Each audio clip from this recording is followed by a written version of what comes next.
Baik, akan saya mulai presentasinya. Sebelum saya mulai presentasi, izinkan saya memperkenalkan anggota kelompok kami. Ada Igusti Agung Istridiah Maharani S dengan NIM 155, Nikadek Nadia Dewi Paramita dengan NIM 162, saya sendiri Igusti Ayonanda Alira dengan NIM 166, dan Juliana J. Afriani dengan NIM 167. Daftar isi dari presentasi kami kali ini adalah arsitektur Renaissance, arsitektur Mannerisme, arsitektur Barok, dan arsitektur Rokoko. Arsitektur Renaissance.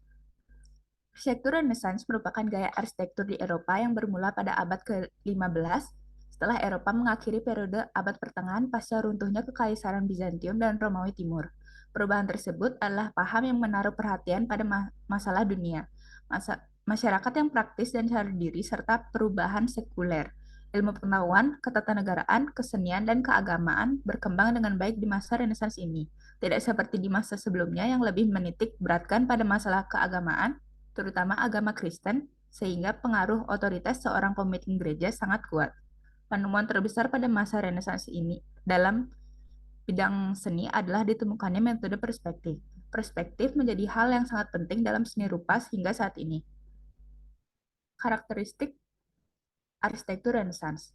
Denah. Denah bangunan Renaissance memiliki tampilan persegi dan simetris di mana proporsinya didasarkan pada sebuah kisi. Fasad. Fasad dari bangunan dengan arsitektur Renaissance dibuat secara simetris di sekitar sumbu vertikal bangunannya. Kolom. Arsitektur ini erat dengan penggunaan kolom sebagai pondasi bangunan dan pilaster sebagai elemen dekoratifnya. Lengkungan. Bangunan Renaissance menggunakan arch atau lengkungan yang digunakan sebagai jalan penghubung antara ruangan. Kubu, salah satu karakter ikonik dari arsitektur Renaissance, namun penggunaannya kubus kubah sangat terbatas dan hanya digunakan pada beberapa bangunan saja. Bangunan Renaissance yang menggunakan kubah adalah bangunan-bangunan berukuran besar seperti gereja, langit-langit. Bangunan Renaissance menggunakan arch atau lengkungan yang digunakan sebagai jalan penghubung antar ruangan. Detail. Salah satu karakteristik dominan dalam arsitektur Renaissance adalah detailnya yang sangat kaya. Selanjutnya akan dilanjutkan oleh teman saya. Selanjutnya yaitu arsitektur Mannerisme. Arsitektur Mannerisme adalah masa periode di antara High Renaissance dan Baroque. Masa ini terdapat ketegangan politik dan agama yang meletus hebat di Italia, terutama di Roma. Mannerisme bertepatan dengan periode pergolakan yang terkoyak oleh reformasi, wabah penyakit, dan penjarahan Roma yang menghancurkan. Para seniman yang merupakan penghasil gaya High Renaissance melarikan diri dari Roma. Selama periode tersebut, para arsitek bereksperimen dengan menggunakan bentuk arsitektur untuk menekankan hubungan yang solid dan spasial. Harmoni idealisme Renaissance digantikan oleh ritme yang lebih bebas dan imajinatif. Arsitek paling terkenal yang terkait dengan gaya Mannerisme dan pionir di perpustakaan Laurentian adalah Michelangelo, yaitu pada tahun 1475 sampai dengan 1564. Dia dikreditkan dengan menciptakan tatanan raksasa, sebuah pilaster besar yang membentang dari bawah ke atas fasad. Dia menggunakan ini dalam desainnya untuk Campidoglio di Roma.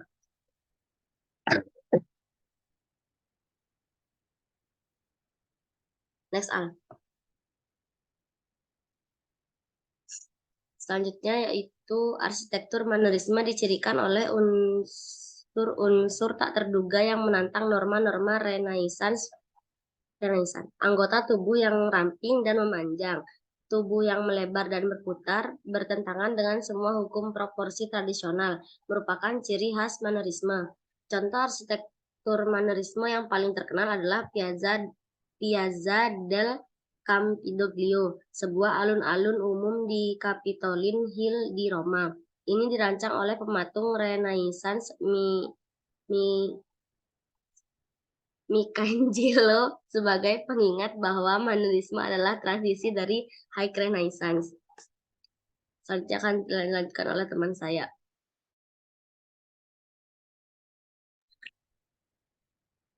Selanjutnya yaitu arsitektur barok.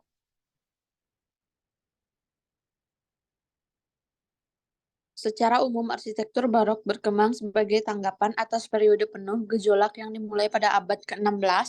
Mereka yang berkuasa ingin menggunakan arsitektur dan seni sebagai cara untuk menunjukkan kekuatan, kekayaan, dan keunggulan.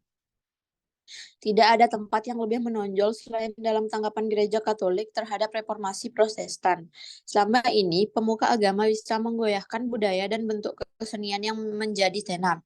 Bagi Gereja Katolik, cara paling signifikan untuk mempertahankan pengaruh ini adalah dengan menghasilkan gereja dan katedral yang megah. Seniman dan arsitek yang ditugaskan mulai menghidupkan kembali ide-ide Renaissance tentang keindahan dan realisme. Hanya kali ini dengan gaya yang lebih berornamen dan mewah. Selama periode barok, seniman menciptakan beberapa teknik baru yang dimaksudkan untuk membangkitkan emosi dan loyalitas.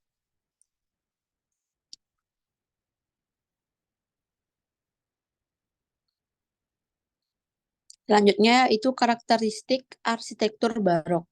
Yang pertama yaitu kubah. Kubah atau kubah besar. Kubah ini umumnya diposisikan di tengah bangunan. Yang kedua yaitu motif. Motif dan dekorasi yang rumit, detailnya sangat rumit yang menambahkan kemewahan dan kesucian ruangan. Patung berlapis emas interior dan eksterior. Patung-patung itu dibuat dari plester atau marmer dan memiliki warna dan tekstur yang sangat kontras. Yang ketiga itu fitur yang menarik. Fitur yang menarik perhatian ini mungkin termasuk dinding melengkung, langit-langit yang dicat, langit-langit berkubah, kolom patung lengkungan, relung, air mancur, gulungan, pedimen rusak, dan lain-lain. Banyak dari elemen ini yang memberikan kesan gerak yang dikenal sebagai dinamisme. Atap mansard miring ganda. Elemen atap ini adalah ciri utama arsitektur barok Prancis yang digabungkan di banyak kastil atau rumah pedesaan. Selanjutnya akan dilanjutkan oleh teman saya. Arsitektur rokoko.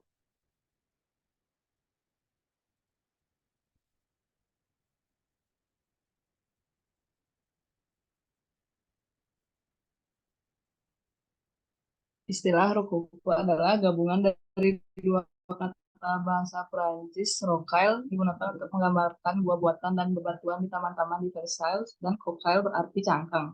Bangunan yang murni bergaya rokoko jarang ditemukan di Prancis, namun bangunan dengan eksterior yang sederhana dan interior rokoko yang brilian lebih banyak ada.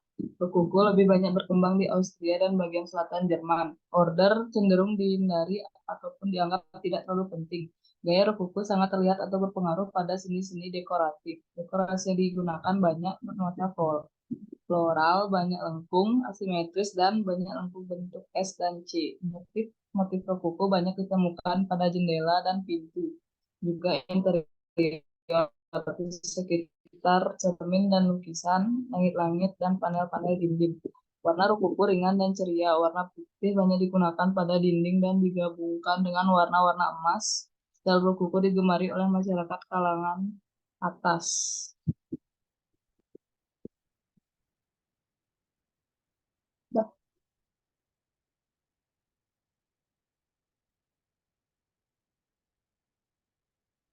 Karakteristik arsitektur rokoko. Arsitektur rokoko adalah terkesan ringan, lebih anggun, juga merupakan versi rumit dari arsitektur barok.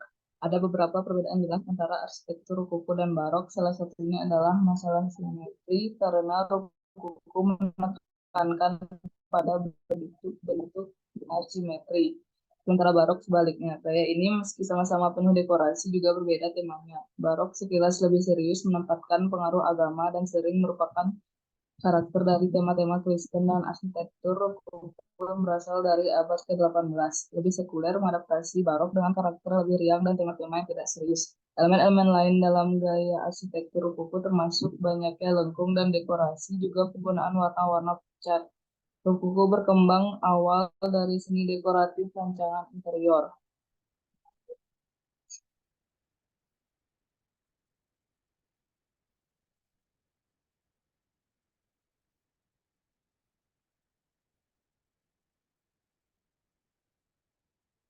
Simpulan, masa Renaissance adalah masa di mana terjadinya perubahan paham yang menaruh perhatian pada masalah dunia, masyarakat yang praktis dan sadar diri, serta perubahan sekuler ilmu pengetahuan, ketatanegaraan, kesenian, dan keagamaan dibandingkan dengan masa sebelumnya dipengaruhi kuat oleh keagamaan.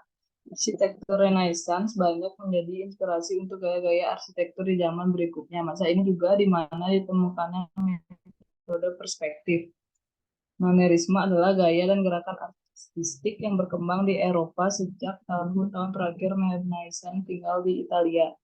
Sekitar tahun 1520-an, arsitektur manierisme menggunakan banyak elemen high Renaissance, termasuk penggunaan geometri, namun diubah menjadi lebih kompleks dan imajinatif, hingga akhir abad ke-16 ketika Barok mulai menggantikannya. The Baroque Age adalah salah satu seniman pertama kali memperhatikan cahaya. Hasil akhir dipilih berdasarkan bagaimana cahaya dapat dipantulkan. Selain itu, mereka menggabungkan area terang dan gelap yang intens untuk menunjukkan kontras dan menciptakan drama. Arsitektur Rokoko adalah terkesan ringan, lebih anggun, juga merupakan versi rumit dari arsitektur barok. Walaupun style mirip, bisa dibedakan dengan tema barok yang lebih serius dibandingkan style Rokoko yang lebih ceria. Sekian presentasi dari kami, saya ucapkan terima kasih.